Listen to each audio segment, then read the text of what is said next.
How to fix no sound problem in Windows 11. Let's get started.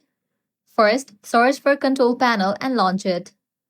In the top right corner where it says View by, select large icons. Scroll down and click on Sound. Now disable and re-enable audio device.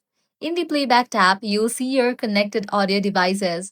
Right-click on your main audio device, usually marked with a green tick.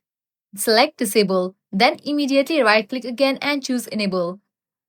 With the device selected, click Properties, go to the Levels tab. Make sure the volume is up and the speaker icon is not muted. Now let's turn off enhancements that might be interfering. Go to the Enhancements tab, check the box that says Disable all enhancements, click Apply, then OK. Now close all the windows and test your sound again. That's it. You should now have audio back on your Windows 11 device.